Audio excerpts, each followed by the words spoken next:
유교나 불교나 이런 것과 서로 대화해서 기독교는 그것과 동행해서 복음을 완성해가는, 저는 그게 우리에게 필요하지 않나.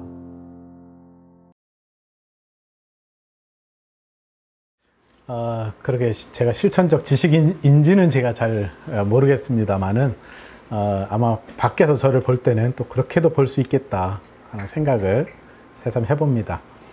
저는 서울기독대학에서 기독교 교육, 종교 교육 이런 과목들을 가르쳤습니다. 그래서 제가 1999년도에 서울기독대학교의 교수가 돼서 지금 벌써 한 23년째가 되겠네요.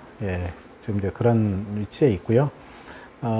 좀 개인적으로 좀 아픈 추억은 2016년도 1월 달에 김천의 개운사라고 하는 절에 소위 믿음이 좋다고 하는, 제가 보기엔 약간 좀 광신도에 가까운 그 한 남성이 그 김천 그 개운사에 들어가서 불상은 다 우상이다, 이렇게 외치면서 불당을 훼손한 사건이 있었습니다.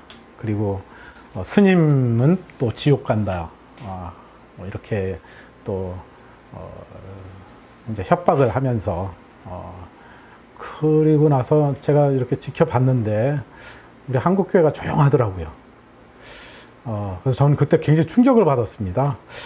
기독교인이라면 그러면 안 되는데 그런 일이 벌어졌다는 것이 저로서는 충격이었고, 두 번째 충격은 그러한 일이 벌어졌을 때 너무나 조용하다고 하는 것에 대해서 제가 또 충격을 받았어요. 그래서 제가 평소에 학교에서 기독교인이란 아는 것과 사는 것을 서로 일치시키기 위해서 노력하는 존재가 아니냐, 소위 이제 실천에 대한 이야기를 많이 하거든요. 그런 맥락에서 봤을 때 너무 그날 충격을 받아가지고, 어쨌든 뭐 저의 목소리, 작은 목소리지만 저의 목소리라도 좀 이야기를 해야 되겠다 싶어서 제 페북에다가 불자분들에게 같은 기독교인으로서 회부를 한 그분과 같은 기독교인으로서 참 미안하게 생각한다, 죄송하다 하는 그 사과의 글을 올렸습니다. 그리고 사람이 또 말로만 미안하다 그러면은 좀 진정성이 좀 떨어지잖아요. 그래서 그 훼손된 법당을 좀 복구하는데 좀 마음을 좀 같이 좀 모았으면 좋겠다 싶어가지고 주변에 있는 몇 분들이랑 같이 모금운동이라고 하는 거를 이렇게 했습니다. 그래서 이제 그 덕분에 제가 우리 학교에서 뭐 우상숭배자, 뭐 이단, 뭐 이런 소리를 좀 많이 듣게 됐고, 결국은 2017년 2월 달에 그 일로 해서 제가 학교에서 이제 파면 처분이 됐습니다. 사실 교수에게 파면 처분이라는 거는 거의 뭐 이제 사형에 해당되는 그런 벌인데, 저 스스로도 깜짝 놀랐어요. 평상시에 뭐 조용히 연구만 하고 학생들한테 그래도 꽤 나름 인기가 있었거든요. 근데 그리고 나름대로 교수 생활 참 많은 분들도 이렇게 좋아하고 해서 재밌게 하던 차였는데 마치 파렴치범이 돼가지고 학교에서 쫓겨나니까 참 당황스럽더라고요. 어쨌든 이제 그런 일이 2017년 2월 20일 날 있었습니다. 제가 좀 이제 억울해서 이제 소송을 했죠. 그래서 파면 처분 무효 확인 소송을 내 가지고 결국은 이제 고등법원까지 가서 제가 승소를 했고, 이제 대법원에 이제 학교 측에서는 가려고 했는데 법인 이사회에서 대법원 가도 결과가 같게 나온다 이렇게 자기들이 판단을 했는지 그 상고를 포기를 했습니다. 그래서 제가 이제 최종 승소를 그렇게 했고요. 그리고 나서 이제 학교에 복직을 해야 되는데 우리 학교 총장님이 뭐 하여튼 저에 대해서 조금 나쁜 감정을 많이 갖고 계신 것 같아요. 그래서 제가 그때 마치 무슨 일이 있었냐면 제 학교가 은평구에 있는데 은평구에 그 열린선원이라고 하는 사찰이 있습니다.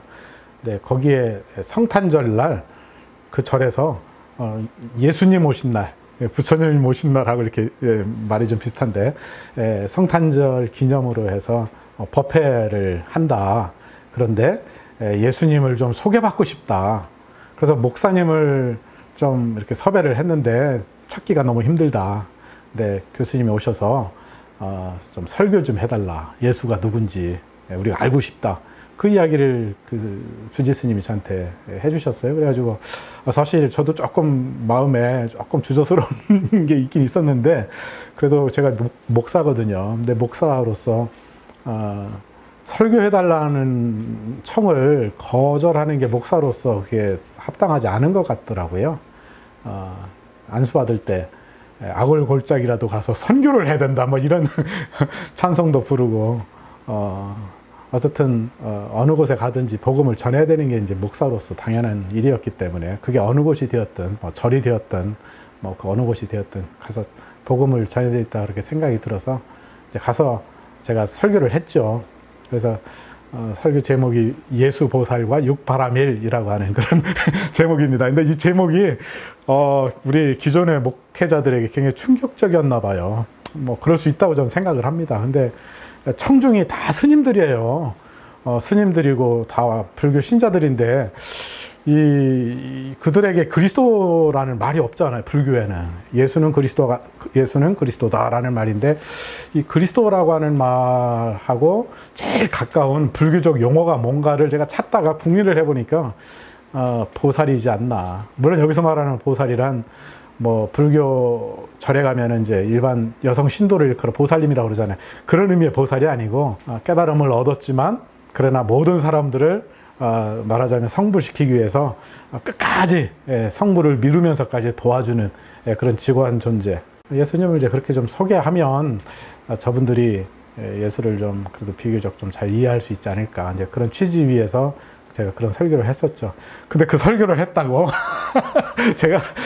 제가 제2명에서 또 탈락을 한 거예요. 그래가지고 복직을 해야 되는데 총장님이 복직을 안 시켜주는 거예요. 그래도 다행인 거는 이제 학교 인사위원회에서 저를 이제 그렇게 탈락을 시켰는데 이사회에서 이제 서류 검토를 하는데 이거는 제2명 탈락 사유가 아니다. 해직 사유가 아니다. 그리고 법에서 복직을 명했기 때문에 일단은 해야 된다. 이제 해가지고 이사회에서 지난 2020년 4월 1일자로 제가 제2명 결정을 받고 이제 교수로 복직 통보를 받게 됐죠. 근데 아쉽게도 이제 뭐 그 육바라밀 소위 예수보살과 육바라밀이라는 이제 그 설교를 했다는 이유로 해서 아직도 이제 학교를 못 들어가고 있습니다. 그래서 우리 총장님이 계속 저를 뭐 이단이라고 그렇게 이제 공공연하게 이제 선전을 하고 또 소송하고 막 그러면서 또 소송 핑계로 해서 또 저기 복직을 미루고 있고 이제 그런 상황이라 요즘 거의 이제 매일 학교 앞에 총장실 앞에 가지고 요즘 책 읽고 옵니다. 뭐 1인 시위라고 하기도 좀 뭐하지만 아무튼 빨리 복직 좀 그 절차에 의해서 왜냐하면 대학은 공공기관이잖아요. 법에 의해서 운영되는 조직인데 아무리 제가 생각이 총장하고 조금 다르더라도 그건 옳지 않다. 그렇게 해서 제가 그렇게 1인 시위하고 그러고 있습니다.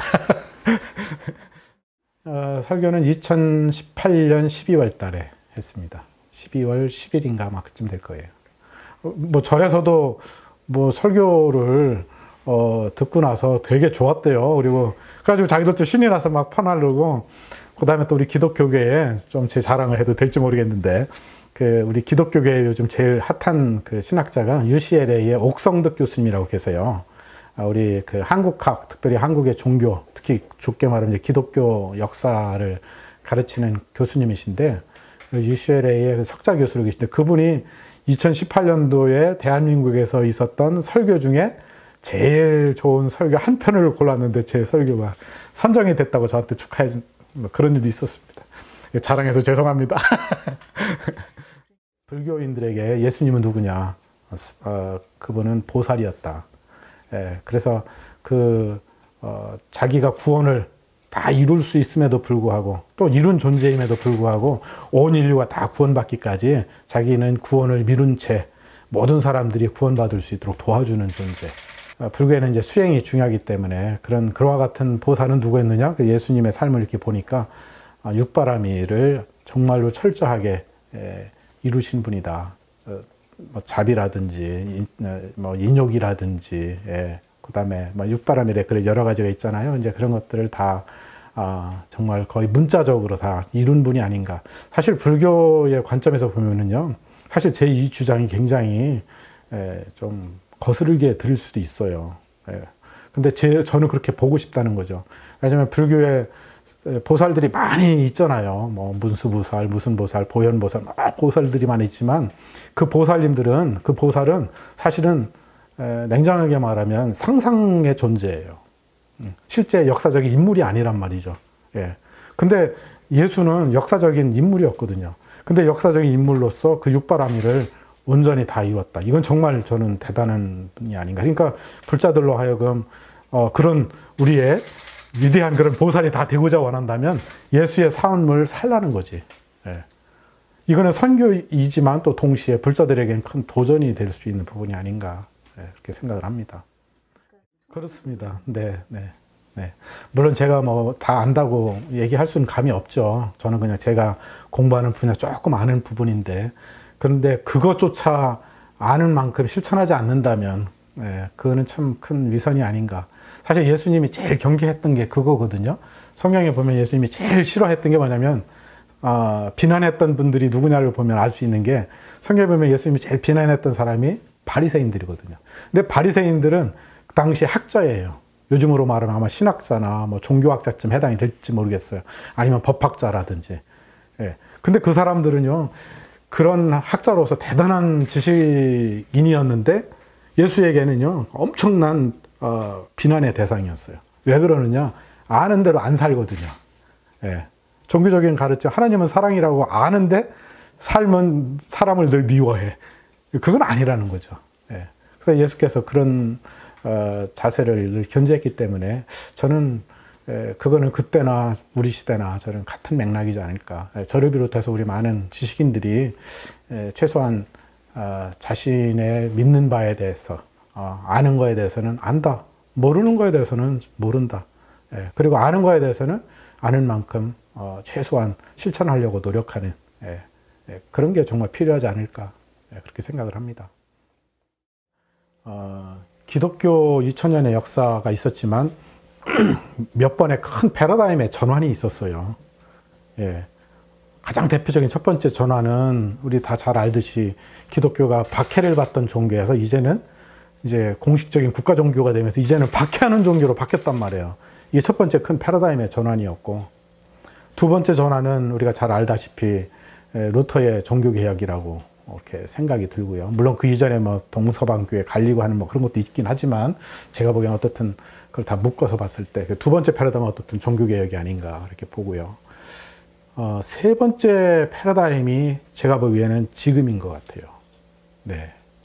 이 시대의 위기에 대해서 어떻게 그 위기를 극복할 것이냐. 우리가 함께 이 문제를 씨름을 해야 되거든요. 우리 시대의 위기라는 거는 우리 다 공감을 하지만 우선 기후위기 있잖아요. 언제 이거는 공멸이잖아요. 자칫 잘못했다가 뭐 탄소 제로 얘기도 막 나오르지만 그래서 이 기후 위기, 그 다음에 지금 소위 말하면 다문화 이야기들 많이 하잖아요. 뭐 다문화 이야기가 조금 뭐 이상하게 들릴지 모르지만 우리 사회가 지금 막 섞여 있단 말이에요. 소위 다문화 사회 아니면 다종교 사회라고 해도 되겠고요. 아니면 뭐라고 해야 되나 다원화된 사회라고 해야 되나 그런 사회거든요. 그러니까 생각과 가치관과 모든 게 다른 사람들이 지금 함께 지금 공존하는 시대이고요. 그 다음에 과학기술이 얼마나 빨리 발전합니까? 이거는 진짜 어제하고 오늘이 다르잖아요. 예. 자, 이런 거 한 뭐 서너 개만 보더라도, 과거 패러다임에 그대로 안주해서, 우리 시대의 이 문제를 과연 해결할 수 있을까? 저는 아니라고 봅니다. 종교도 마찬가지라고 생각하는 거예요.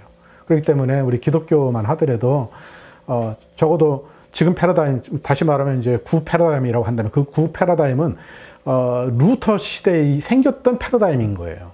예, 루터의 정통주의, 칼빈의 정통주의, 뭐 이런 나름대로의 구 패러다임인데 이 패러다임을 그대로 500년이 지난 이 시기에 그대로 적용한다? 그는 제가 보기엔 넌센스인 거죠. 지금 더 이상 뭐라고 해야 되나 뭐 지동설, 천동설 뭐 얘기를 하지만 지금 천동설도 아니고 지동설도 아니고 지금 뭐냐면 천지동설이라고 그러잖아요. 세상이 다 돌고 있는 시대인데 어느 하나만 고집한다는 건 말이 안 되지 않나. 예, 그래서 저는 좀 당분간은 이런 갈등이 계속 되리라 그렇게 저는 예상을 하고 있고요. 그래서 인내심을 갖고 이제 새로운 패러다임을 향해서 우리가 좀 걸어가야 되지 않을까, 좀 그렇게 생각을 합니다. 저도 이제 목사 입장에서 주일날 예배 못 드리게 하고 그러는 거에 대해서 저도 마음이 불편하죠. 괴롭기도 하고. 왜냐하면 사실 교회라고 하는 거는 모임이라는 뜻이거든요. 근데 모임 자체가 안 이루어지니까, 또 이루어지더라도 아주 낯선 환경에서 비대면이라고 하는, 인터넷이라고 하는, 또 텔레비전이라고 하는 것 등에서 과연 진정한 의미에서 교회라고 할 수 있어요. 이거 정말 큰 도전인 거는 맞습니다. 그렇기 때문에 거기에 대해서 저항을 해서 주일날 모이려고 하는 그런 그룹들도 제가 한편으로 이해가 되고요. 그러나 또 현실적으로 지금 그렇게 하는 이유가 종교 혹은 기독교를 박해하기 위해서 한다기보다는 우리 시민들의 안녕과 평화를 위해서 하는 거잖아요. 안전을, 생명을 위해서. 그렇다고 한다면 우리가 그걸 또 틀렸다고 말할 수는 없는 거지 않습니까? 네, 그래서 그 문제도 저도 제가 보기에는 어쨌든 좀 거시적인 시각 위에서 좀 바라보고 이해하고 또 협조도 구하고, 이렇게 극단적으로 마치 그냥 자기의 이권을 추구하는 형태로 이렇게 종교가 표현하는 것은 제가 보기에는 좀 적절하지 않다, 그렇게 생각을 합니다. 2017년이 루터 종교개혁이 일어났던 500주년 되는 해였거든요. 그때 이런저런 논의가 참 많이 이제 있었는데, 500년 전 루터가 가톨릭 교회의 그 소위 부패에 대해서 저항했던 그 500년 전에 그 가톨릭 교회하고 지금 500년이 지난 우리 한국 개신교의 이 모습과 이렇게 비교하면 어느 게 더 타락했을까? 라고 한다면, 저는 솔직히 말씀드리면 과거보다 지금이 더 타락했으면 했지 덜 타락했다고 말할 수 없을 것 같아요. 예. 굉장히 심각한 수준입니다. 다시 말해, 왜 이 이야기가 의미가 있냐면, 옛날에는 소위 가톨릭 교회의 상류층에 있었던 교황이나 소위 말하면 계급의 계급에 계신 분들이 타락했던 거지, 밑에는 뭐 타락했다 말했다 그렇게 얘기할 수 없는 거예요. 그런데 500년이 지난 지금 우리 한국의 개신교를 보면은요, 좀 미안한 얘기지만 꼭대기부터 밑에까지 다 타락했다고 해도 과언이 아닐 정도로. 예. 그럼 그 타락의 내용이 뭐냐? 저는 한마디로 말하면 물신화라고 표현하고 싶어요. 예. 예. 소위 말하면 개신교가 자본주의의 포로가 되었다. 네. 이게 성서적으로 말하면 바벨론 포로 시기가 있거든요. 이스라엘 백성이 바벨론의 포로로 지도자들이 다 잡혀갔다. 나라는 망하고. 저는 지금이 꼭 그런 비슷한 시기가 아닌가 그렇게 생각을 합니다. 교회가 말이죠, 옛날 500년 전 성직 매매가 있다고 그러는데 지금 그때보다 더 성직 매매가 횡행합니다. 예. 성직자들이 혹은 목회자들이 물론 가정이 있으니까 먹고 살아야 되겠지만 오직 제가 보기에는 거기에 다 매몰된 것 같아요. 교회 성장 화려하게 하고, 예. 물론 뭐 우리가 생활을 해야 되니까 저는 뭐 그거 100% 다 비판해서는 곤란하다는 생각도 들긴 하는데, 기준이 있잖아요. 예수님께서 하신 말씀을 그래도 좀 묵묵히 실천하려고 하는 어떤 그 종교성이 교회 안에 있어야 되는데, 언제부턴가 모르게 그건 온데간데 없고, 소위 자본주의가 추구하는, 특히 우리 기업들 있잖아요. 영리를 목적으로 하는 무슨 마치 주주총회 하듯이, 예. 교회가 그렇게 된 게 아닌가 하는 그런 자성, 그런 걸 하게 되죠. 네. 뭐 이루 헤아릴 수가 없어요. 요즘 우리나라 부동산 얘기 심각하잖아요. 부동산 그러면 교회 빼놓고 얘기가 안 돼요. 네. 교회 그 많은 신도들이 헌금해가지고 그 헌금을 갖다 어디다 써야 되겠어요? 교회의 본질은 학생들 가르치고, 그렇죠, 말씀 가르치고 복음 선교하고 해야 되는데, 들여다 보시면요, 그 대부분 부동산 투기로 무진장 많이 들어갔어요. 그래서 웬만한 교회들이요 엄청난 부자입니다. 그거 갖고 피튀게 싸우는 거예요. 그리고 그걸 갖다가 그냥 주기 뭐 하니까 자기 자식에게 주려고. 그래서 우리나라 제일 큰 교회 있잖아요. 예, 작년에 지금 몇 년 동안 난리예요. 그거 딴 거 아닙니다. 그 한 분 한 분이 저는 나쁜 분이라고 생각 안 해요. 시스템이 그렇게 자본주의의 포로가 돼버렸어요. 예. 그 교회는 그냥 상징적인 것일 뿐이에요. 규모는 클 수도 있고 작을 수도 있는데 저는 상당히 많은 그 교회들이 부동산 투기 심각하다. 저는 그렇게 생각합니다. 네. 아, 그렇죠. 오해가 아니에요. 아니, 왜냐면 이제 지금 이 시대는요. 너무나 교육 수준이 높은 시대예요. 사람들이 너무나 똑똑해. 그리고 정보가 다 공개되어 있어가지고 숨길 수 없는 시대입니다. 그런데 교회가 자기들도 분명히 알 텐데 통제 불능인 거죠. 그래서 자꾸 뭔가 숨기려고 그러는데 숨겨지나요? 그리고 교인들한테 자꾸 뭐 조용히 있으라고 그러는데 요즘에 우리가 교육받았어요. 학교에서. 지식인이란 누구냐? 비판적 지식인이다. 해가지고 문제가 있으면 그거 아니오라고 얘기한단 말이에요. 근데 그걸 아니오라고 얘기하는 거에 대해서 가만히 있으라고 그러면 과연 이 시대에 누가 가만히 있겠어요? 그건 아니거든요. 그리고 개신교 정신 자체가 프로테스트거든요. 저항하다. 불의에 대해서는 저항하는 거거든요. 하나님이 아닌 거에 대해서는 언제든지 아니오라고 말하는 게 개신교거든요. 근데 지금 한국 개신교에 아니오라고 과연 말하는 사람이 과연 얼마나 있는지 잘 모르겠어요. 개벽교회라는 말을 쓴 거는 이 개벽이라는 말이 아주 근원적인 변화거든요. 근본적인 변화. 아까 제가 패러다임이라는 말을 썼는데 새로운 패러다임을 여는 거를 개벽이라고 그렇게 풀었을 수 있을 것 같습니다. 그래서 지금까지 우리가 당연시 해왔던 그 교회 그거로부터 이제는 좀 벗어나서 우리가 진정으로 추구해야 할 그런 교회로 가야 되지 않을까. 그걸 나름대로 이제 이 책을 썼는데요. 요게 아까 제가 종교개 500주년 말씀을 드렸는데 루터가 종교개 할 즈음 1517년도 10월 31일 날 비텐베르그 성당에다가 95개조 반박문을 갖다 붙였다. 뭐 이게 이제 교과서에 나오는 얘기잖아요.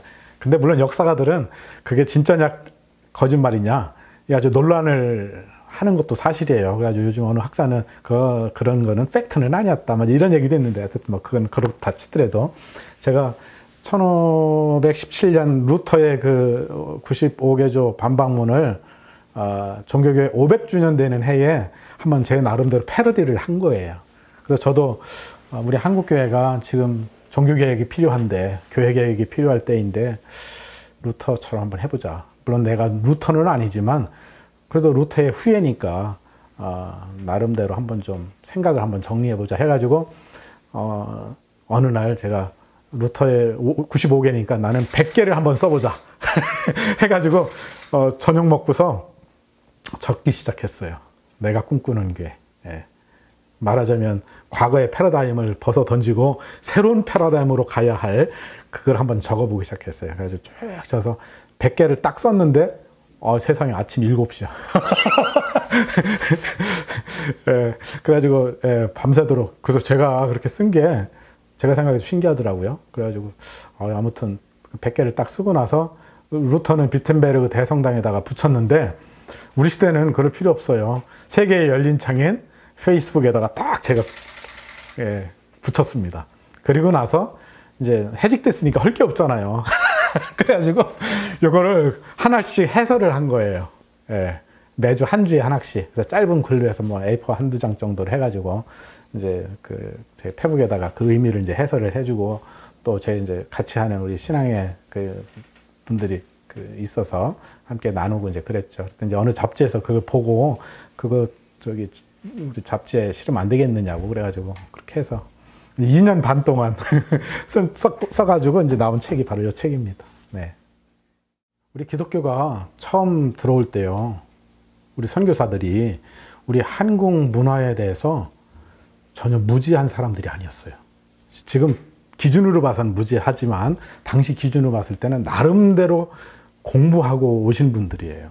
한국 문화 이렇게 이제 보면서 한국 사람들에게 하나님을 소개하러 왔는데 와서 보니까 이미 한국 사람들이 하나님을 알고 있어. 깜짝 놀란 거예요. 아니 하나님을 소개하려고 선교사로 왔는데 그래서 하나님이 없는 줄 알았는데 이 땅에 한국 사람들이 다 하나님을 믿는 거예요. 힘들면 아이고 하나님 그러잖아요. 그죠? 그래서 놀란 거예요.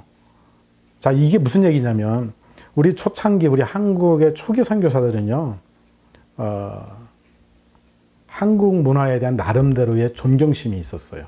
예. 구한말 시기에 1884년도부터 알렌이 이제 와가지고 적어도 그 일제에 의해서 이제 나라가 빼앗기기 전까지 적어도 1910년까지 그 어간 동안은요, 이 소위 말하는 일대 선교사들이거든요. 예를 들면 거기 뭐 알렌도 있지만 뭐 언더우드라든지 로스라든지 뭐 또 누구야 뭐 존이라든지 아무튼 뭐 여러 그 선교사들이 많이 있어요. 많이 있는데 이분들이 한국의 문화를 나름대로 존경을 했어요. 그래가지고 한국 문화를 존경해서 이 한국 사람들의 문화와 한국 사람들의 그 과거 종교 속에서 기독교하고 만날 수 있는 접촉점이 혹시 있지 않을까. 이제 그걸 찾아서 노력을 많이 했고, 그걸 찾아서 성경에 나와 있는 야훼 하나님을 야훼라고 쓰지 않고 하나님이라고 표기한 거예요. 예를 들면 가장 대표적인 예로. 네. 그런 노력이 있었거든요. 자, 제가 왜 이 얘기를 하냐면요. 이제 한국의 기독교가 벌써 이제 개신교로 따지면 벌써 뭐 130년 이상이 됐잖아요. 그런데 초기 선교사들을 오히려 잘못됐다고 하는 형국이 돼버린 거예요. 그 증거가 저예요. 예. 다시 말하면 초기 그 선교사들의 그 열정 때문에 한국의 초기 교회에서는요, 기독교와 불교의 대화가 아주 활발했어요. 그리고 기독교와 유교와의 대화가 아주 활발했어요. 예를 들면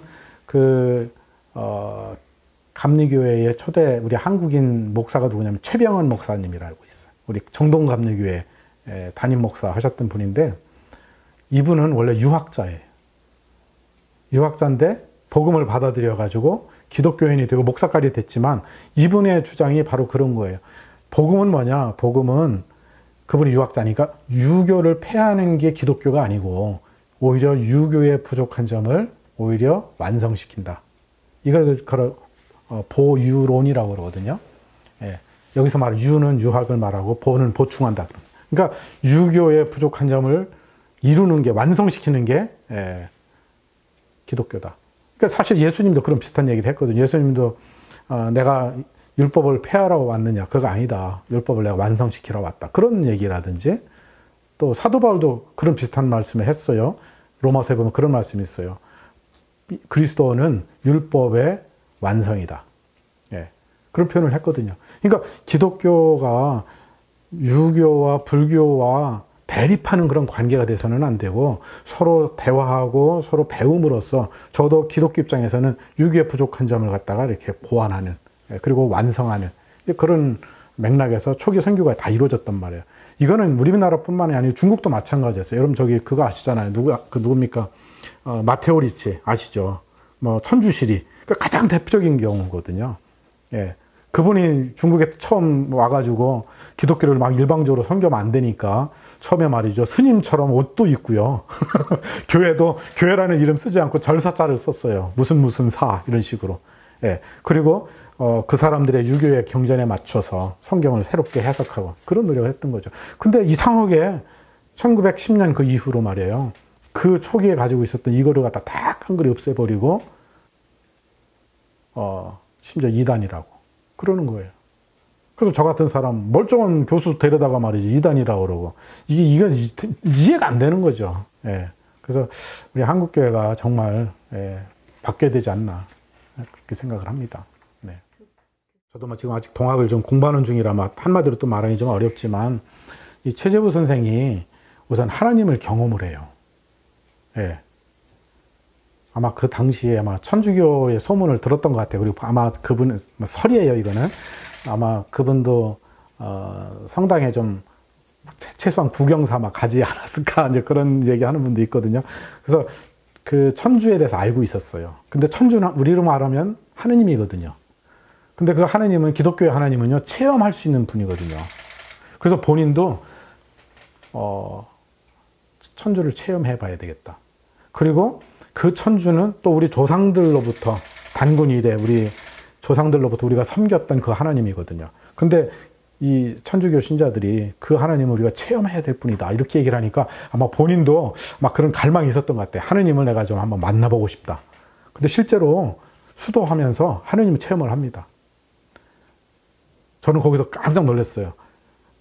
야, 우리 기독교의 하나님이 이 기독교인들만의 하나님이 아니구나라는 생각을 이제 했는데, 거기서 최재우가 무슨 얘기를 하냐면, 하나님을 경험하고 나서 내가 천주교인이 되어야 합니까? 그렇게 질문을 해요. 그게 동경대전에 나와요.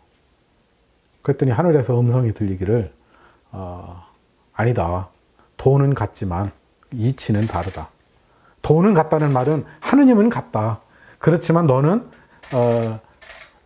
동쪽에, 여기서 말하는 동쪽이라 하면 이제 여기 조선을 말하는 거죠. 조선의 사람이니까 조선의 학문을 통해서 하느님의 이치를 깨달아라. 그런 얘기거든요. 다시 말하면 그 당시 19세기 말에 서양에서 체계화된 신학 공부하지 말고 너 나름대로 동양적 안경을 가지고 하느님을 공부해라. 하느님은 같다. 저는 어느 순간 제가 그 깨달음을 얻으면서 성경에서 계시하신 그 하느님과 최재우가 만난 하느님이 과연 다른 하느님일까? 저는 그렇지 않다고 생각합니다. 우리 조상들이 섬겨왔던 그 하느님은 성경에서 증거하고 있는 그 하느님하고 저는 다른 분이라고 생각 안 해요. 네. 그러면서 그렇다고 한다면 성경과, 다시 말하면 기독교와 이제 소위 동학은 서로 만날 수 있지 않을까. 그래서 제가 참 흥미롭게 그 김상일 교수님이라고 있어요. 그 한신대학에 철학과 계시다가 이제 은퇴하신 분인데, 그분이 그 책을 하나 썼는데 참 재밌게 썼어요. 그래서 제가 그런 우연히, 그러니까 기독교하고 동학 사이에 어떤 접촉점이 있지 않을까, 이제 그렇게 고민을 하다가 그분의 책, 동학과 신서학이라고 하는 책을 제가 읽게 됐어요. 근데 거기 보면 그 얘기를 합니다. 동학은 말 그대로 최재우, 최시영, 손병으로 이어지는 그 동학과, 그 다음에 서학은 19세기의 서학은 문제가 많아요. 절대신만 얘기하고, 우리 소위 말하면 우리 마음속에 계신, 아니면 모든 사물 속에 있는 그런 어떤 신에 대해서는 거의 무관심하거든요. 그런데 200년이 지난, 아니 200년까지는 아니고 한 150년, 지금 이제 21세기 오늘 이 시대의 신학은 19세기 서학하고 달라. 그래서 이거를 신서학이라고 불렀어요. 그래서 요즘의 신학은요, 동학의 주장과 거의 제가 보기에는 다름이 똑같다 그러면 조금 어폐가 있고요. 상당히 비슷한 게 많습니다. 대화할 여지가 그만큼 많은 거예요. 그래서 조금 이제 이거는 약간 그냥 화두처럼 한다면, 저는 기독교, 그러니까 한국 교회가 동학과 형제 의식을 좀 가져야 되지 않을까, 저는 그렇게 생각해요. 그래서 우리 한국 뒤집어 말하면 기독교가 들어온 지 얼마 되지도 않았는데 온 국민의 거의 3분의 1이, 그리고 우리나라 종교 중에 제일 그래도 숫자상으로 제일 많은 게 기독교거든요. 개신교, 카톨릭 다 포함하면 대단한 거예요. 이게 어떻게 가능했었을까? 저는 그 이면에 동학의 사상, 더 근원적으로는 우리 단군 이래로 우리가 섬겨왔던 그 하나님 신앙이 있었기 때문에 이건 가능하지 않았을까, 그렇게 생각을 합니다. 근데 이것도 하나의 패러다임의 전환인 거죠. 네. 저는 이제 기독교인이고 또 목사다 보니까 선교에 관심이 많아요. 선교는 낯선 타자에 대해서 만나서 대화하는 것으로부터 시작되는 거거든요. 그래서 대화에서 내 생각을 일방적으로 저 사람에게 주입시켜서 저 사람을 내 생각으로 만드는 게 선교가 아니고, 서로 대화를 통해서 서로의 지평이 넓어지는 거예요. 그러니까 내가 선교를 함으로써 내가 가지고 있는 걸 줬기 때문에 내가 없는 존재가 되는 게 아니라, 저 사람을 통해서 내가 더 풍성해지고요. 또 저 사람도 나를 통해서 낯선 이야기를 들음으로써 자기의 존재 지평이 커져서 소위 말하면 종교학적인 측면에서 얘기하면 초월을 경험하는 거거든요. 자신의 존재가 더 커지는 그런 경험을 하는 건데, 과거에는 타자는 없애려고만 생각을 했거든요. 소위 정복주의적인 관심들이 많았어요. 이거는 나하고 다르니까 없애야 된다. 왜냐면 불편하고 어떤 때 위험하다고 생각을 하니까. 그런데 우리 시대는 그게 아니라는 거죠. 그럼에도 불구하고, 어떤 때 위험하죠. 위험하지만 그럼에도 불구하고 그 사람과 위험 부담을 무릅쓰고 만나서 그 사람과 서로 대화하고, 또 씨름도 하고 그렇게 함으로써 서로 사랑하고 그리고 서로에게 유익한 친구가 되도록 하는 것. 저는 이게 필요하지 않나. 그래서 우선 제일 가까운 게 뭐냐. 우리 한국인이니까 저는 동학이고 우리 한국의 문화고 또 우리 전통적인 문화인 뭐 유교나 불교나 이런 것과 서로 대화해서 기독교는 그것과 동행해서 복음을 완성해가는. 저는 그게 우리에게 필요하지 않나. 이게 어떻게 보면 뭐 저를 뭐 우리 학교에서 저를 이단이라고 하듯이 이단이라는 소리를 들을 수도 있죠. 저는 뭐 그걸 부정하지 않습니다. 그렇지만 저는 그게 결코 성서의 정신으로부터 벗어났다고 생각하지 않아요. 왜냐하면 사도 바울이 그런 말 했거든요. 복음을 들고 그리스 신전 있는 데로 갔어요. 아테네 신전에 가가지고 야 보니까 뭐 얼마나 많아요. 그래서 세상 사람들이 막 우상이라고 하는 게 너무 많은 거야. 근데 사도 바울은 그걸 우상이라 하지 않고 뭐라고 하냐면 너희들이 참 종교심이 많다. 근데 너희들이 알지 못하는 신이 있는데 내가 소개해 줄게. 다시 말하면 그 아테네 신전을 바라보면서도 그걸 때려 부숴야 된다 그러지 않고 너희들이 모르는 신이 있다. 여기 숨어있는 신이 있는데 바로 그 신이 내가 믿고 있는 하나님이다 하면서 대화를 하거든요. 그래서 그 효과로 해서 플라톤과 만나고 기독교 신학과 플라톤이 만나고 기독교 신학과 아리스토텔레스가 만났잖아요. 그럼 기독교 신학과 왜 석가모니를 못 만나고 기독교 신학과 왜 공자님과 최재원은 못 만납니까? 그건 넌센스잖아요. 복음을 전한다는 게 교인들을 늘리기 위한 게 과연 복음을 전하는 건가? 다시 말하면 기독교인 많이 만드는 우리나라 5천만이라고 그러면 5천만을 다 기독교인 되게 하는 게 과연 복음한가? 전 그렇게 생각하지 않습니다. 그게 그리고 예수의 정신이 아니거든요. 복음하라는 뭐냐면 사람들 한 사람 한 사람으로 하여금 하느님의 뜻대로 살도록 하는 거예요. 정의롭고 평화를 지향하고 사랑을 실천하는 존재로.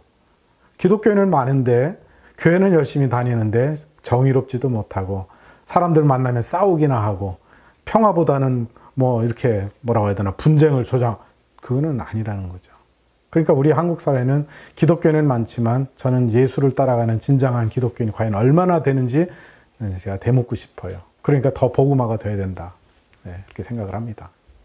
예수님의 가르침을 안 따르는 사람이 난 이단이라고 생각을 하는 거예요.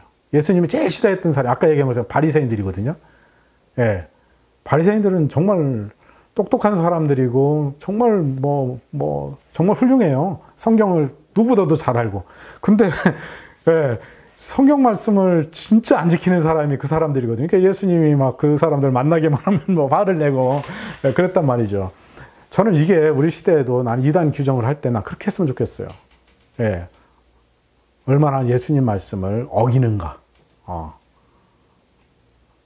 근데 우리나라가 막 그러면 대부분의 교회 목사님들, 큰 교회들은 아마 대부분 다 이단될 것 같아요. 사랑하라 해놓고 사랑도 안 하고, 그죠? 평화를 위해서 일하라고 그랬는데 평화를 위해서 일은 않고 맨 싸움박질만 하고, 그러면 그게 이단 아닌가요? 그렇게 그거에 대해서 부끄러워해야 되는데 그런 거에 대해서는 전혀 부끄럽지 않고 자기들이 지금까지 믿어왔던 나름대로의 그 소위 말하면 교리를 어긴 사람에 대해서는 완전히 그냥 뭐 조직에서 그냥 쫓아내고 뭐 공격하고 인신공격, 소위 명예훼손하고 뭐 이런 것도 하여튼 제가 생각엔 그렇습니다. 예수님의 가르침의 핵심은 저는 주기도문에 나와 있다고 생각합니다. 하느님의 나라. 우리 교회가 사실은 가톨릭 교회가 이제 제도화, 소위 말하면 이제 국가 권력과 결탁을 하면서 기독교회가 이제 실합에 철학하고 이제 자연스럽게 만나잖아요. 만나면서 기독교가 이제 내세를 가기 위한 종교로 바뀌어 버렸어요. 저는 거기가 큰 첫 번째 단추 잘못 낀 게 아닌가. 저는 뭐 내세에 당연히 관심이 있고 또 가져야 된다고 생각은 하지만 예수의 가르침의 핵심은 그게 아니었거든요. 예수는 이 땅에 오셔서 30년 짧은 인생 살면서 했던 핵심의 메시지는 뭐냐면 하느님의 나라예요. 하느님의 뜻이 하늘에서 이루어진 것처럼 이 땅에서 이루어지게 해 주십시오. 그리고 그거 이루다가 십자가 달리신 거예요. 그리고 그 십자가 사건은 말하자면 하느님의 그 사건인 거예요. 네가 말하는 그러니까 하느님의 나라가 그렇게 이루어진다고 하는 걸 보여주기 위한 사건이 십자가 사건이란 말이죠. 그러니까 교회가 저는 다시 그 예수의 정신을 회복해야 된다. 네. 하느님의 나라가 하늘에서 이루어진 것처럼 이 대한민국 땅에서 이루어질 수 있도록 자유와 공의와 평화가 사랑이 정말 넘치는 사회가 될 수 있도록 교회가 앞장서야 된다. 근데 이런 거는 관심 없고 내세 무슨 뭐 옛날 면죄부 팔듯이 요즘도 똑같은 짓을 하고 있잖아요. 이거 저는 무늬만 기독교이지 예수 따라가는 거지 예수하고 전혀 상관없는 일이 아닌가 싶어요. 네, 그렇죠. 맞습니다. 네, 사실은 이제 가나안교회를 시작하게 된 배경이 제 해직이 배경이 됐어요. 해직되고 나서 갑자기 할 게 없으니까 그래도 목사니까 그래도 목회를 해야 되잖아요. 근데 당시에 제일 큰 핫 이슈가 뭐냐면 2017년 얘기예요. 종교개혁 500주년을 맞이해서 제일 큰 이슈가 뭐냐면 한국 개신교에서 가나안 신자 문제가 드러난 거예요. 가나안 신자 무슨 뜻인지 아시죠? 가나안, 거꾸로 하면 안 나가. 교회에 지금까지 잘 다녔던 분들인데 어느 날 갑자기 나 안 나갈래 이렇게 돼버린 거예요. 근데 들여다보니까 이 사람들이 믿음 없는 분들이 아니에요. 교회에서 나름대로 뭐 성가대로, 교사로, 뭐 장로로 심지어 목사로 교회에서 열심히 일하던 분들인데 교회가 너무나 타락하니까 그런 교회 나에 더 이상 안 나가겠다. 그렇지만 나는 하나님의 나라를 추구하겠다. 그렇게 결단하고 나온 사람들을 일컬어 가나안 성도다. 혹은 가나안 신자다. 그렇게 이름을 붙였거든요. 그래서 저는 이제 그분들을 보면서 저도 목사로서 최소한 그분들에게 힘을 좀 실어 드려야 되겠다. 그리고 용기를 잃지 않고 신앙생활을 계속 할 수 있도록 그리고 또 좋은 교회 찾아갈 때까지 일종의 그 쉘터 역할을 좀 할 수 있는 그걸 좀 했으면 좋겠다 해가지고 이제 가나안 공동체를 이제 만들었어요. 근데 그 가나안 공동체를 시작할 때 제일 먼저 시작한 게 바로 뭐냐면 종교대화 가나안교회예요. 왜냐하면 내가 가나안교회를 하겠다 그랬더니 저한테 제일 먼저 콜한 데가 어디냐면 사찰 음식 전문점이었어요. 왜냐면 이걸 하려고 그러는데 건물이 있는 거 아니잖아요. 우리 가나안교회 좀 어디서 교회에서 모였으면 좋겠다 그러는데 교회에서 안 빌려줘요. 교회당을. 왜냐면 자기들 욕하고 나온 사람들이라고 생각하는지 안 빌려주는 거예요.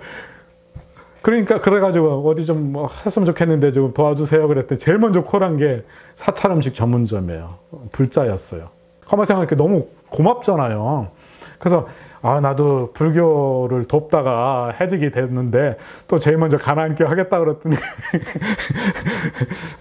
그 불자가 연락이 와가지고 야 이건 무슨 하나님의 뜻 아닌가 저 나름대로 이제 뭐 이렇게 우스갯소리로 이렇게 하면서 거기서 이제 그러면 우리가 한 달에 한 번 여기서 모일 텐데 여기서는 이제 종교를 배우는 아까 제가 선교 마인드 얘기했는데 선교를 하려면 알아야 되거든요. 상대방이 누군지 복음을 전하려면 그런 맥락에서 이웃 종교를 좀 배울 수 있는 그런 가나안 성도들의 모임을 좀 했으면 좋겠다. 성과는 전혀 없어요.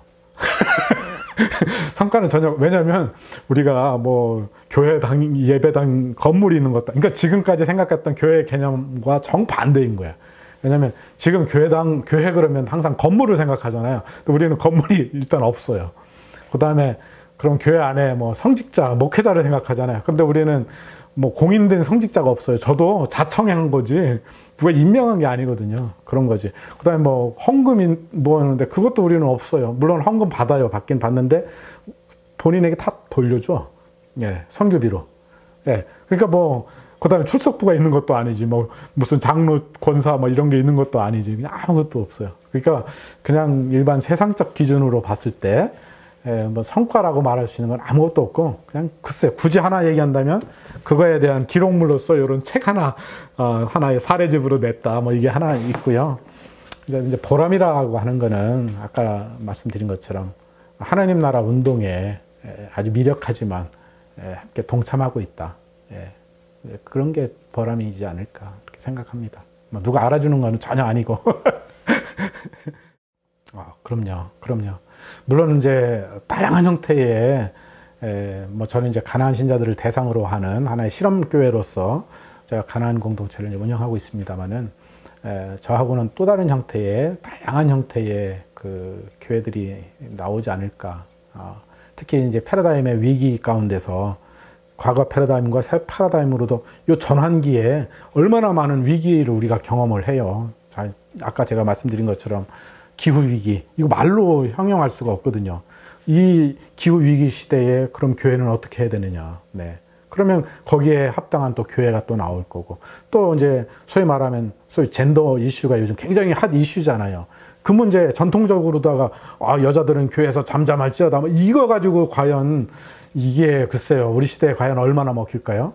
예, 그렇다고 한다면 이 젠더 이슈를 가지고 정말 진지하게 고민하는 교회도 나올 수 있을 것이고, 또 다양한 종교 간의 대화에 관심 있는 교회도 나올 수 있을 것이고, 저는 뭐 굉장히 많을 거라고 생각합니다. 저는 이제 제 역량이 요 정도기 때문에 요 정도 범위 내에서 하지만, 저는 그거를 격려하는 그런 때가 되지 않았나, 또 그래야 된다고 생각합니다. 네. 뭐 지극히 자연스러운 일이죠. 그냥 이걸 이제 소위 말하면 이제 사회학적으로 설명을 드리면, 이 문화 이론에서 이런 얘기를 많이 하는데, 하나의 문화가 지배 문화가 있잖아요. 그리고 막 새롭게 생성되는 문화가 있어요. 이 둘 사이의 문화는 처음에는 경쟁하다가, 그리고 뭐 어떤 땐 경쟁 가운데서 싸우기도 해요. 그러다가 이제 점차적으로 또 이렇게 또 새로운 파라다임이 가거든요. 말하자면 지금 그런 때인 거죠. 그러니까 그거를 자연스럽게 저는 받아들여야 된다고 생각을 하고요. 그러면서 그냥 지켜만 보지 말고 서로 소통하고 대화하고 하면서 설득하고 또 인내하고, 그래야 된다고 생각합니다. 특별히 제가 좀 주문하고 싶은 것은 이 대세가 예를 들어 가지고 전통적인 패러다임이 지금 우리 대세예요. 전 이걸 틀렸다고 일방적으로 얘기하지 말고, 이 새로운 앞서가는 분들이 그래도 먼저 배웠으니까 인내하고 설득하는 노력을 더 해야 된다고 생각을 해요. 이게 없으면 안 됩니다. 특히 종교는 서로 사랑의 방법으로 해야 되기 때문에, 니네들 무식해, 니네들 뭐 후닥다리야 하면서 자꾸 하면 그건 아니죠. 그러니까 새로운 패러다임이 온 거를 정말 촉감 있게 이거를 느꼈단 말이에요. 그렇기 때문에 선도하지만 인내하면서 설득하는 그런 과정이 있어야 자연스럽게 이렇게 패러다임 시프트가 되지 않을까, 그렇게 생각합니다. 네, 그럼요. 제가 사실은 우리 가나안, 여기 내가 꿈꾸는 교회 앞부분 어딘가에 쓴 것 같은데요. 사실 그게 성서적 근거가 있어요. 무슨 얘기냐면, 그 유대교 성전에 보면 그러니까 성전이 그 공간이 하나가 아니고요. 여러 공간이 있었어요. 제일 안쪽에 지성소가 있어요. 거긴 아무나 못 들어가. 대제사장만 들어가거든요. 지성소가 있고, 또 성소가 있고, 여기 뜰이라는 게 있어요. 뜰은 이방인들도 들어가요. 그런데 예수님이 십자가에 달리시기 며칠 전에 예루살렘을 올라가 가지고 성전을 말하자면 정화한 사건이 있거든요. 그래서 성전을 왜 이렇게 장사꾼들의 소굴로 만들었느냐 하면서 막 채찍 들고 막 이렇게 상을 뒤엎고 하는 이제 그런 장면이 나오는데, 그게 일어났던 현장이 어디냐면 지성소가 아니고 성전 뜰이에요. 다시 말하면 누구든지 와서, 이방 사람이든 누구든지 와서 거기 와서 기도하던 곳이거든요. 근데 이 기도하던 곳을 갖다 지금 장사하기 위해서 전세 준 거예요. 말하자면 성직자들이. 그러니까 예수님이 화가 나가지고 그거를 원래의 목적에 맞게끔 누구든지 와서, 여기서 누구든지라 하면 하나님을 안 믿는 이방인들까지 다 와서 적어도 마음의 위로받고 또 하나님을 좀 생각해보고 갈 수 있는 공간을 만들라는 거죠. 자, 이걸 그대로 2000년이라고 하는 시간 공간을 뛰어넘어서 우리 시대에 나는 적용될 수 있다고 봐요. 한번 보세요. 교회 한번 가보세요. 거기 보면 예배당은 있어요. 기독교인들이 와서 예배 드리고 막 하는. 그런데 교회 안 다니는 내 친구가 과연 거기 들어가서 마음 편케 잠시 쉬었다 갈 수 있는 공간이 있는지. 없어요. 심각한 위기예요. 담배 필 수도 있어요. 거기 가서 술 먹고 오는 사람들 와서 술 한잔 할 수도 있는 거고, 그런 게 과연 있냐, 거기. 없어요. 그런 거 했다가는 막 여기서 어떻게 막 그러냐고 말이지. 아마 굉장히 역정을 낼 거란 말이에요. 그렇죠. 그리고 여기는 자유롭게 또 대화할 수도 있고 말이죠. 그래서 그런 공간이 필요하지 않을까. 지금 우리 교회 보면은요, 교회당이 심지어 아예 아무도 못 들어가게 막 걸어 잠궜어. 아무나 못 들어가요. 주일날 그 시간에만 예배 드리러 딱 들어가지. 생각해 보세요. 누구든지 가서 기도하는 곳이라고 그랬는데 이게 심지어 불교만 보더라도요. 문 잠그는 데가 없어요. 누구든지 가서 정말 마음 괴로울 때 가서 앉아가지고 좀 하늘도 좀 쳐다보고 노래도 좀 부르고 한숨도 좀 쉬고 올 수 있는 공간을 만들어 놔야 되는데 교회가 부자가 되다 보니까 교회 물건을 훔쳐갈 거라고 생각을 하는지 문 다 걸어 잠그고 이게 무슨 교회야 진짜. 예. 그래서 제가 그 이야기를 쓴 거예요. 무신론자도 물론 여기서 말하는 무신론자라 하면 상징적인 이야기죠. 누구든지 누구든지 와서 한번 자기 자신을 돌아볼 수 있고 더 나아가 하느님도 생각하고 또 위로도 받고 답답할 때는 울기도 하고 그러다 갈 수 있는 그러다가 마음 변해서 진짜 기독교인이 돼가지고 뭐 예배도 드리고 뭐 그럴 수도 있겠지만 꼭 그렇지 않다 하더라도 그게 교회가 되어야 되지 않을까 그렇게 생각합니다. 저는 그게 가능하다고 생각해요. 왜냐하면 제가 어릴 적에 다녔던 교회들이 그런 교회들이었어요. 제가 추억을 하면 제가 중학교 3학년 때부터 교회를 다녔는데요. 그 교회당에 가면은요, 우선 마당이 있었어요. 그래서 마당에 누구든지 다 가가지고 같이 놀고 배구도 하고 뭐 족구도 하고 그랬거든요. 그리고 문학의 밤 같은 거 하면은 뭐 기독교인만 다니는 게 아니었거든요. 우리 친구들 와가지고 뭐 교회에서 무슨 뭐 연극도 하고 노래도 부르고 그랬거든요. 근데 요즘은 교회 그러면 기독교인만 가는 곳으로다가 이거는 우리 한국교회의 전통도 잃어버린 거죠. 좋은 전통도. 저는 일단 루터의 후예니까 우선 다시 말하면 이제 개신교인이니까 개신교는 늘 그 개혁하는 존재거든요. 그러니까 완전하다고 생각하지 않고 늘 하나님 앞에 겸손하게 부족하다는 의식. 물론 뭐 이거 종교적으로 표현하면 뭐 죄인이다 이렇게 얘기를 하지만 아무튼 내가 하나님 앞에 참 부족한 존재라고 하는 걸 깨달으면서 그럼에도 불구하고 새로워지려고 끊임없이 노력하는 존재. 그래서 교회는 개혁되어야 하되 항상 개혁되어야 한다. 에클레시아 레포멘다 et semper reformanda. 그러니까 항상 개혁되어야 한다. 이게 개신교의 모토이거든요. 우리 동양에도 그러잖아요. 일신 후 일신. 매번 이렇게 새로워져야 돼. 저는 이게 종교성이라고 생각이 들어요. 그래서 우리 한국교회가 뭐 요즘에 이제 다행히 코로나 덕분이라고 생각해요.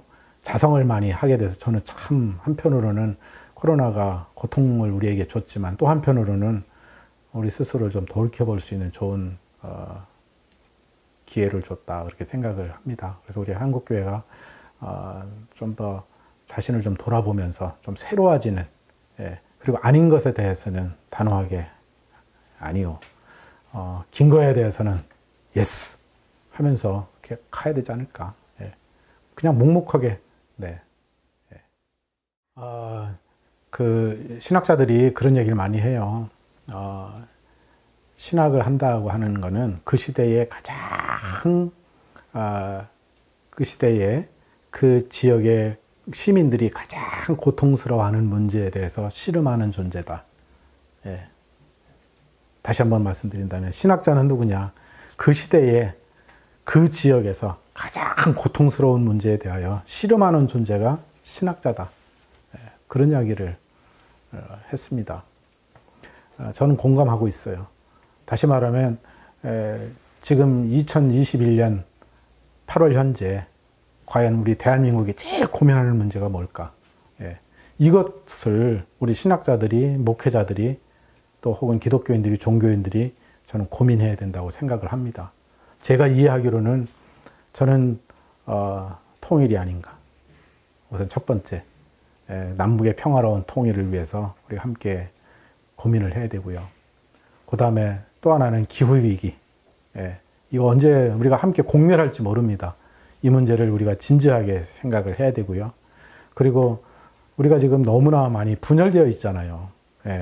우선 가정에서도 말이죠. 정치적으로 딱 쪼개져가지고 대화도 잘 안 되는 그런 형국이 돼버렸는데 이런 일종의 우리의 어떤 분열 의식을 빨리 극복할 수 있는 어떤 노력들, 뭐 기타 등등. 그래서 우리가 함께 그건 찾아봐야 되겠죠. 우리가 함께 우리 시대의 아픔, 우리 시대의 고통, 이걸 우리가 회피하지 말고 그 문제와 씨름하면서 그거를 해결하기 위해서 혹은 치유하기 위해서 우리가 노력했으면 좋겠다, 그렇게 생각을 합니다. 그럼요. 왜냐하면 두 가지 이유 때문인데, 하나는 제가 그 학교를 참 좋아해요. 그 학교는 저를, 특히 총장이 저를 싫어하지만 저는 그 학교를 좋아해요. 그래서 제가 좋아하는 학교를 제가 돌아가야 되고요. 그리고 제가 이것저것 해보니까 그래도 학교에서 학생들 가르치는 걸 제가 제일 잘하더라고요. 그래서 제가 가야 될 것 같고, 그 다음에 이제 또 하나 이유는 사실은 제가 학교에서 파면이 됐는데 제가 약간 자청한 측면이 있어요. 왜냐면 그냥 사표 쓰고 나오면 그만이에요. 거기도 그냥 나하고 안 맞는 것이다 하고 떠나면 그만인데, 제가 이거는 싸워야 되겠다고 생각을 했어요. 우리 한국교회를 위해서. 한국교회가 지금 얼마나 배타적입니까? 우리 사회의 아픔에 대해서 얼마나 무감각합니까? 그래서 제가 비록 작은 거지만 적어도 지금 일단 나온 상황에서 들어감으로써 상징적으로 우리 한국교회의 새로운 물꼬를 좀 저는 열어야 된다고 믿고 있기 때문에 반드시 들어가야 되고 또 들어갈 겁니다. 그래서 제가 들어가서 이웃 종교와 대화하는 것은 결코 이단이 아니다. 저는 그거를 제 복직을 통해서 알려주고 싶고, 또 저와 같은 뜻을 갖고 있는 사람들에게 용기를 가지라고 그렇게 말해주고 싶습니다. 제가 요즘 이단이라고 하도 뭐 사람들이 저를 되게 이상한 눈으로 쳐다봐요. 그래서 한편으로는 제가 좀 이상하긴 한데 제가 감사하고 있어요. 왜냐면 제가 대한민국에서 태어났다는 게 요즘 얼마나 감사한지 몰라요. 왜냐면 제가 중세 때 아마 이단이라고 그랬으면 아마 화형당했을 거예요. 근데 다행히 이런 민주주의 국가에서 제가 태어나서 마음껏 그래도 신앙생활하고 제가 믿고 있는 바를 그래도 비록 약간의 이제 불편한 거는 있지만 그래도 소신껏 얘기할 수 있다고 하는 게, 나는 그래서 대한민국이 너무 좋고요. 이제 그러나 거기서 이제 한 발짝 더 나아가서 우리 기독교가 정말 진정한 우리 한국인의 종교가 되었으면 좋겠다. 그렇게 생각을 합니다. 그래서 한국인이 사랑하는 종교, 그 기독교가 좀 됐으면 좋겠다, 그렇게 생각을 하고, 제가 그 일을 위해서 뭐 작은 힘이지만 이제 힘껏 일하려고 그렇게 하고 있습니다.